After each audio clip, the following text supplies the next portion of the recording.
wonder if romantic relationships are getting increasingly more difficult to navigate these days? Why fewer couples are getting married, and later than ever before?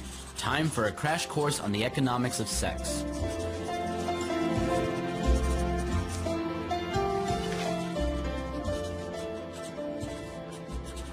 Let's think about sex as an exchange, where each person gives the other person something of themselves. It might appear at face value that they are giving the same thing, intimate access to each other's bodies, but there's more going on here than meets the eye. Men and women both enjoy sex. We all know that. But what's interesting is how the data tells us that men and women experience sex differently. On average, men have a higher sex drive than women. T-minus 15 seconds. Guidance is internal. 12. Blame it on testosterone, call it whatever you want. But on average, men initiate sex more than women. They're more sexually permissive than women, and they connect sex to romance less often than women. Nobody's saying this is the way it ought to be. It's just the way it is. Women, on the other hand, are likely to have sex for reasons beyond just simple pleasure. Her motivations for sex often include expressing and receiving love, strengthening commitment, affirming desirability, and relationship security.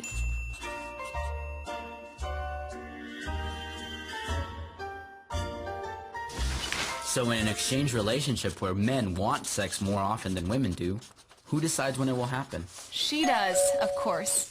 Sex is her resource. Sex and consensual relationships will happen when women want it to. So how do women decide to begin a sexual relationship? Pricing. Women have something of value that men want. Badly. Something men are actually willing to sacrifice for. So how much does sex cost for men? It might cost them nothing but a few drinks and compliments. Or a month of dates and respectful attention. Or all the way up to a lifetime promise to share all of his affections, wealth, and earnings with her exclusively. The price varies widely. But if women are the gatekeepers, why don't very many women charge more, so to speak? Because pricing is not entirely up to women. The market value of sex is part of a social system of exchange, an economy, if you will, wherein men and women learn from each other. And from others. What they ought to expect from each other sexually.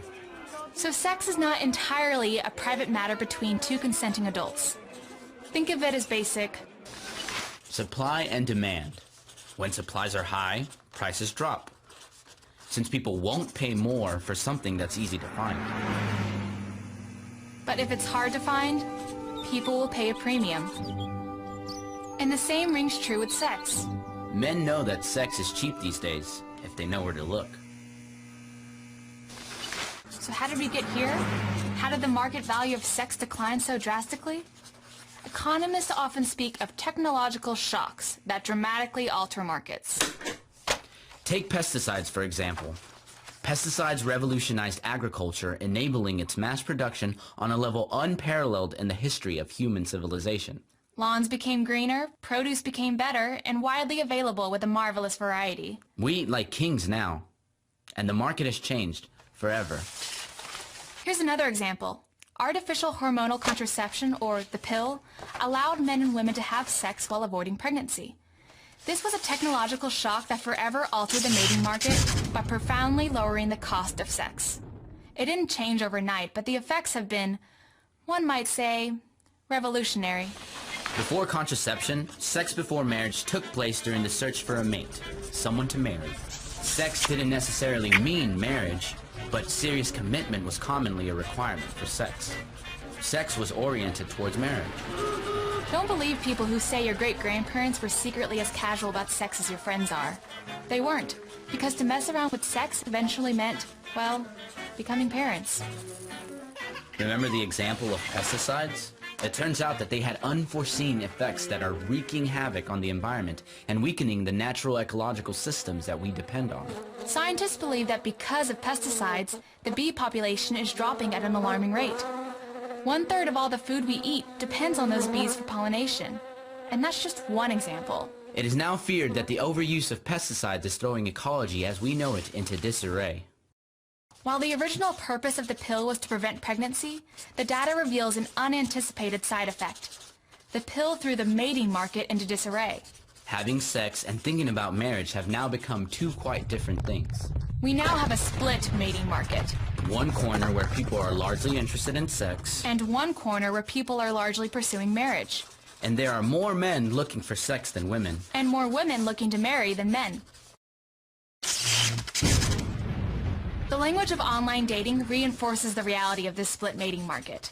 Men are more apt to write that they are looking for fun, while women tend to signal very different things, saying things like, Only serious inquiries, please. or, Not into games. So this split mating market poses a particular problem for women. They certainly call the shots when it comes to short-term sexual relationships because men outnumber them. This enables women to be more selective in the short term. But the reverse is true when they decide they want to settle down. We often hear about men's lack of commitment, but the blunt reality is an economic one. Women vastly outnumber men in the marriage market, which means men can be picky and can insist on extensive sexual experience before committing. Men are in a position to maximize their rewards while investing fewer resources.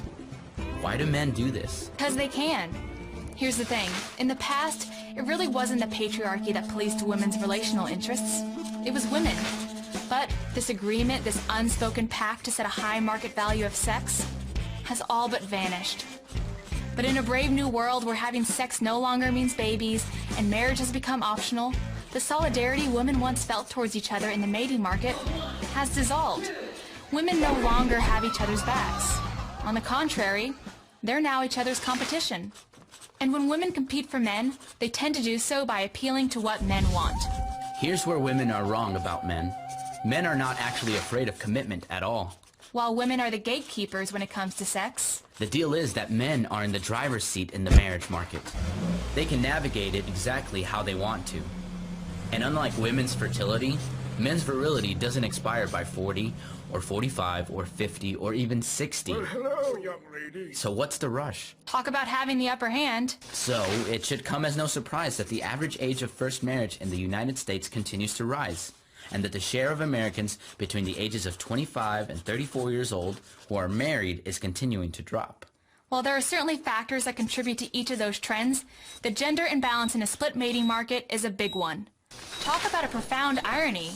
By nearly every measure, young men are failing to adapt to contemporary life. When attractive women will still go to bed with you, life for young men, even those who are floundering, just ain't so bad. In reality, men tend to behave as well or as poorly as the women in their lives permit.